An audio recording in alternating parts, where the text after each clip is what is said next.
Waa'ee carraa keenya kana maal wayyaa baay'ee tokko garaa nama nyaata. Haasaa Roozaa dhageeffattanii jirtan jedhee yaada hundi keessanuu kan hin dhageenye immoo viidiyoo isii ilaalaa. Ammallee akkasuma chaanaala isii 100 galcha gammachiisa. Hundi keessanuu Roozaa ni jaallattanii ni beeka. Warri haaraa chaanaala isiitiif taatanii sabskiraayibii 100 galchaa fi 100 jechuudha. Viidiyoon online subscribe muraasaa fi jechuudha 80 irra jira guddate subscribe 15 kana jechuudha guddate 20 kanarraan taru akkasii waan isin jette dhageettanii jirtanii hedduu tokko qalbii nama cabsaa haamilee nama cabsaa hireen tuni carraadha abbaa maraan taatu jechuudha nama maraan taatu. Jireenyi kun yoo ani jireenya kiyya kana gadhaabadha jireenya kiyya kana gammachuun jiraadha jedhee namni waa hedduu yaada. Asnanumaa akka isiin baantu namni gaarii yoo waan tokko wanni hunduu qormaataa jiruun duniyaa tuni qormaataa dhugaa isiiti. Qormaanni aan qormaatame kuni nama kamiyyuun argini. Kan hin argine immoo arguuf teessanii jettee jirti. Rabbiin hiree keenya mara rabbii haa tolchu jechuudha. Jireenya aara galfii jireenya qabbanaa jireenya walii galtee jireenya wajjin umrii dheerinaa kanaafu viidiyoo isii kana keessatti anillee yaada kiyya dubbadha akka yuutubara tokkootitti jechuudha haamilee kiyya. Haalli Roozaan keessa jirtu hedduu tokko garaa nama nyaata. Alhamdulillah rabbil aalamiin rabbiin galanni haa ga'u. Har'a fayyitee viidiyoo afaan ofiitiin dubbattee waraabaa jirti. Akkasuma alhamdulillah amma fayyaan isillee akka duraa sanii miti alhamdulillah rabbi ammallee dhibbaan dhibbatti irraa fuudhu fayyaa isii dhabiiba haa godhuufi rabbiin hiree gaarii isiif haa baasu mokkortillee asuma irratti hin gahe rabbi haa jedhuuni rabbiin abbaa ofii jaalate fattana abbaa ofii fedhe qormaataa jechuudha. Rabbiin hiree isii haa tolchuu fi kaman asiin duraatti gahee amma aara baafadhu qabbaneeffadhu rahaa argadhu rabbiin isii haa jedhu. Wanni nu goonu foo jiraate du'aayii godhuufi jechuudha. Du'aayii abbaa irraa dhaga'u rabbii tokkocha beekaa jechuudha. Namni Roozaa jaalatu marti du'aayii haa godhuufi jechuudha. Kanaafuu hireen carraadha. Akka namni hawwee akka namni yaade namaa hin ta'u. Wanna namni yaadu san faallaa ta'e namaa deebi'a. Amma namni irra caalan jireenyuma kana obsee waa hunda makaraa hedduu argee boruu mana tokko bahee mana tokko seenuuf gadi qabeetiin hin jiraataa jechuudha. Tokkommoo osoo abbaa manaa gaarii qabu abbaa manaa isaaf yaaduu qabu itti safa jechuudha. Tokko hundi addunyaan kun faalladha jechuudha. Amma isiin namiidha malee isa miine jetti. Wallaahi gaafa isiin jaarsa argadhee nikaa hidhadhee sargii godhadhu egaa jettee gammaddee gaafa awwala nikaa hidhanirraa viidiyoo isiitti akka jettee jammartee waraabdee nuhu baay'ee gammanneef jechuudha. Rabbiin abbaa manaa gaarii siif haa taasisu abbaa manaa aara galfii kanatti qabbaneeffattu akka isiin jettutti akka waan duraan waa isii dhoysee eegasii waan inni isii dhoysu san isiin dhageettetti akka isiin jettutti wallaa dhugaa isiitti awwaluma waan tokko walii himuu barbaachisaa. Maaliif warri ganaa bultii ijaaratu deemullee wanti amma Roozaan jette kun keessatti isiniif deebii ta'a jechuudha. Nama tokko yoo itti bultii ijaarrachuutti seentan irra caalaa isin fayyada. Akkasuma namoota bultii ofii keessa jirullee ni fayyada jechuudha. Inni suni maali yoo jettani nama tokko isin akka Roozaa kanatti waan keessan mistira keessan itti himtanii maaliif mistira isin dhoysitan san boru namni sun dhaga'uun isaa hin hafu jetti. Amma Roozaalleen akkasii dhugaa isiiti waa gifeetillee akkasumatti dhoysite dhaga'uun hin hafu jechuudha. Amma yookiin tasa waan inni isii dhoysisan isiin dhageette sababa kana wanni jireenya namallee balleessu jechuudha. Jireenya namallee diigu bultiin ijaaranii diiganii salphaa miti duruma itti yaadanii waan walii galan waan wanni namni haga fedhe dhoyse sun hin dhokatu jechuudha. Haga fedhe namni waan fedhe nama saniin dhoysa jedhe dhiyeessaniitiin waan jiru walii himuun dirqama. Haga fedhe illee sun dhoysuu hin danda'u. Kanaaf rabbi jireenyi isii haa bareechuu, jireenyi isii of duratti haa tolchu.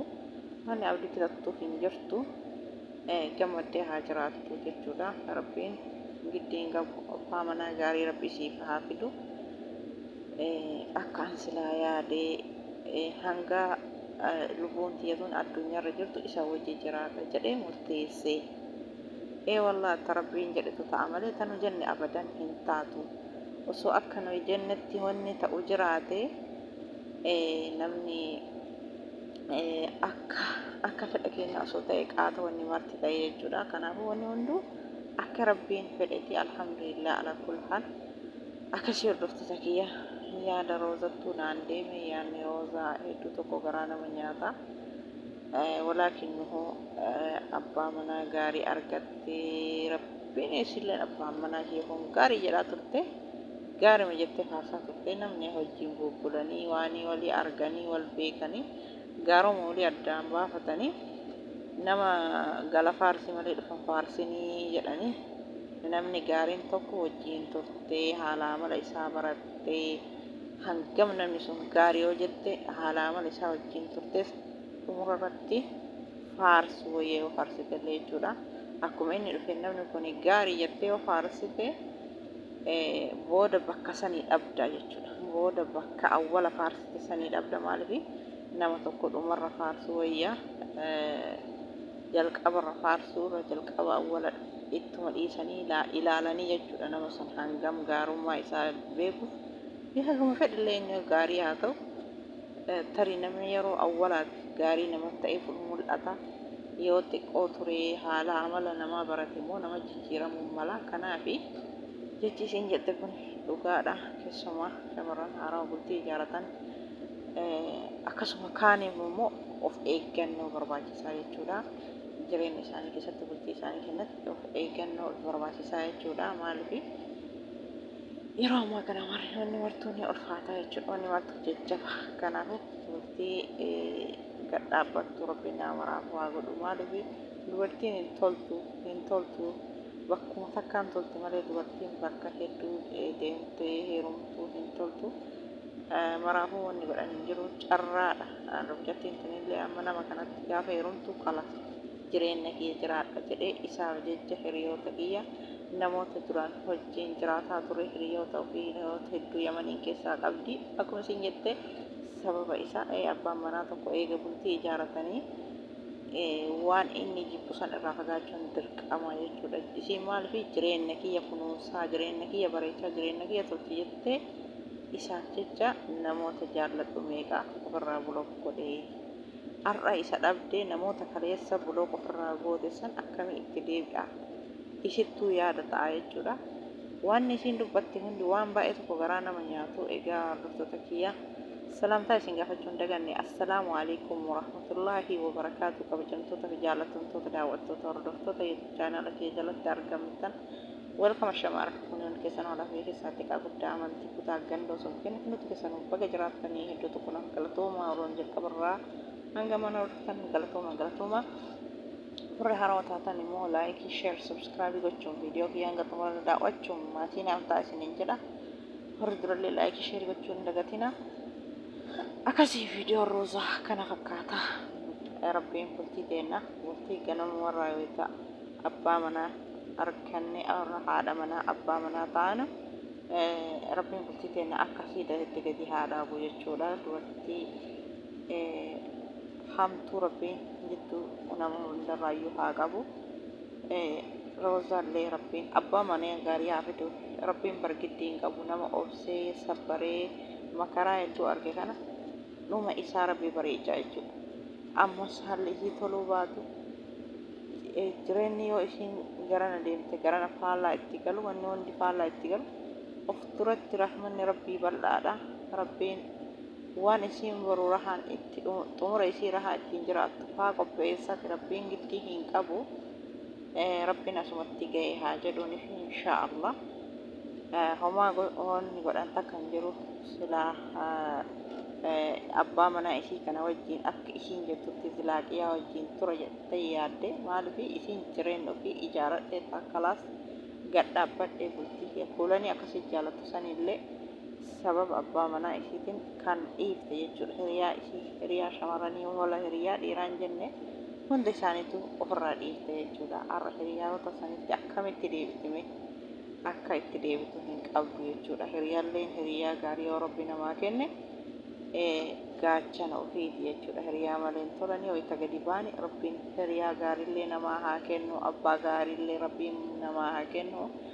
Roozallee rabbiin haa gammachiisu, abbaa manaa gaarii bakka buusee fi ka obsa qabu, ka sabrii qabu, ka waa hunda dhugaa isitti himee isii wajjin deemu jechuudha. Ka waa takkaan isiin hin miine jaarsa akka haadha abbaa nama kabaju nama jaallatu namaaf yaadu rabbi isii haa kennuufi.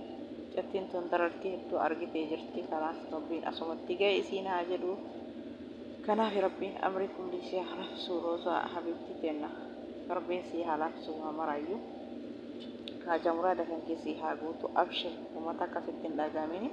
Akkasuma fakkaattonni akka isinillee roozarraa fakkeenya fudhattanii bultii keessan keessatti warri bultii keessa jirtan kan bultii qabuuf kan ganaa bultiitti deemutti illee ilaalata wanni jedheef bultii keessan jabeessaa qabadha. Abbaa manaa keessanii yoo inni jettani obsaa fi sabriin wajji jiraadha. Maaliif bultii takka keessaa bayanii takka ijaarrachuun baay'ee tokko ulfaata. Kanaaf walumaa galaa walumaa tola yoo ta'u akka duraanitti jechuudha. Haati manaa yoo ta'u dubbatu abbaan manaa jalaa cal'isaa, yoo ta'u abbaan manaa dubbatu haati manaa jalaa cal'istii akkasii obsanii wajjin deemanii jechuudha. Akkasii rabbiin jireenya keenya haa bareechu, jireenya keenya haa tolchu, nu mara keenya waan shamarran taate hamtuu rabbi nurra haa qabu. Jireenya keenya jireenya gadhaabbinaa rabbi nu haa godhu. Mucattii kanallee rabbi ishii haa gammachiisu. Gammachuu isillee rabbiin nu haa agarsiisu. Fayyaan isillee zalaaqiyaa xabiiba haa taatu. Rabbi rakkataan kulli rakkoo keessa haa baasu. Rabbiin nama hundaafuu haala isaa haa mijeessu. Rahmanni rabbiif bal'aadha. Rabbiin roozallee gammachiisee waa hundaanu ishii haa gammachiisu. Gammachuu malee ammaan booda gaddisiin arginii jaalala malee kabajaa malee rabbiin waa hundaa walitti ishii haa qabu. Abshir homaa miti jiruun addunyaa fatanaadha. Fatanaa abbaa rabbi laaffiseetu jala darbaa jechuudha. Fatanaadha kalaas fatanaa jiruu addunyaa akkanumatti jala darbanii rabbiin waa maraayyuu ishii haa laaffisu.